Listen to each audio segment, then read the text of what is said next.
원내 지도부는 어제 의원총회에 이어 개별 의원님들의 의견을 두루 수렴했습니다.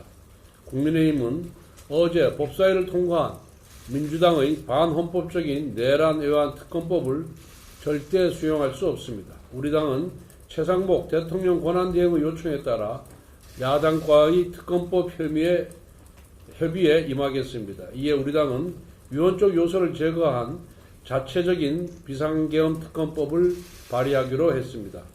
민주당의 내란 외환 특검법은 위헌적인 조항, 독소 조항이 너무 많은 악법입니다. 이러한 무소불위의 특검법이 통과되는 것만은 반드시 막아야 합니다. 현실적으로 민주당의 헌법 파괴적인 특검법을 막아야만 하는 상황에서 절반 이상의 의원들이 위헌적 독소 조항을 제거한 우리 당의 특검법을 제출하자는 의견을 제시해 주신 만큼 어려운 결정을 내리게 되었습니다. 민주당은 위헌적인 내란 애완 특검법의 본회의 처리 계획과 위법적인 대통령 체포 선동을 즉각 중단하고 우리 당과 특검법 협의에 나설 것을 촉구합니다. 만일 민주당이 우리 당과의 협상을 거부하고 특검법을 강행 처리한다면 즉시 최상목 권한대행에게 제2요구권 행사를 요청하겠습니다. 야당이 이 안을 받아줄 거라고 기대하시는 거죠? 혹시 만약에 안 받는다면 민주당이 제출한 특검법안은 앞에서 말씀드린 바와 같이 위헌적인 요소와 독소 조항이 너무 많습니다. 내란 선동죄 같은 경우에는 이미 비상계엄 해제가 된 이후에 비상계엄 행위가 다 종료가 됐거든요. 그런데 그 후에 비상계엄이 잘했느니 못했느니 민주당의 잘못이니 민주당의 입법 독재 때문에 이런 일이 발생했느니 이런 얘기를 하는 것 자체가 내란 선동이라고 규정을 하고 있는데 그건 법리상 이미 범죄가 성립하지 않는다고 어제 법사위에서 법원행정처장이나 또 법무부 장관 대행이 이미 얘기를 했습니다. 비상계엄이 종료와 동시에 해제와 동시에 이미 소위 민주당이 주장하는 그런 내란 상태가 끝난 것이다.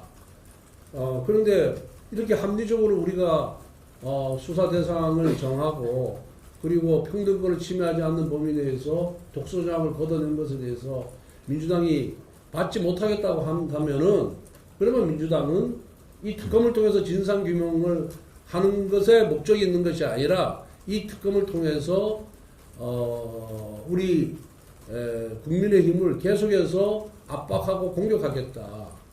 소위 보수를 괴멸하겠다는 그런 정치적인 의도 때문에 특검법을 발의했다는 것을 스스로 저는 증명하는 것이다 이렇게 생각하고 있습니다. 그래서 민주당이 정말 진상규명에 관심이 있고 그리고 국가 예산의 효율적 집행에 이 특검이 돈이 어마어마하게 들어가잖아요. 또 수백억이 들어가잖아요. 거기에 국가 예산을 적절하게 효율적으로 집행하는 데 관심이 있고 그리고 진짜 이 비상계엄 선포와 관련된 이 혐의를 조사할 의사가 있다 그런다면은 우리 안을 못 받을 이유가 없다 이렇게 생각을 하고 있습니다.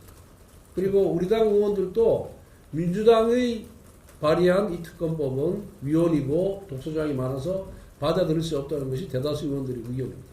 뉴스토마토 박동광입니다.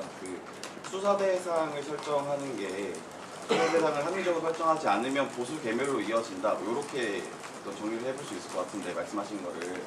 근데 그게 어떻게 그렇게 이해가 되는지 잘 이해가 안 돼서 거기에 대해서 한 말씀. 아니 내란 선동죄를 지금 수사 대상으로 민주당 안에 집어넣었잖아요. 그런데 내란 선동이 법리적으로 성립하지도 않을 뿐만 아니라 이거는 결국은 우리 표현의 자유, 정치적 결사의 자유, 정치적 의사표현의 자유를 엄청나게 제한하는 것이기 때문에 저희들이 그렇게 얘기를 한 거고 민주당이 조금 전에 우리 주진우 의원이 말씀하신 것처럼 우리 쪽 사람들을 저를 포함해서 국민의힘 원내대표인 저를 포함해서 70몇 명?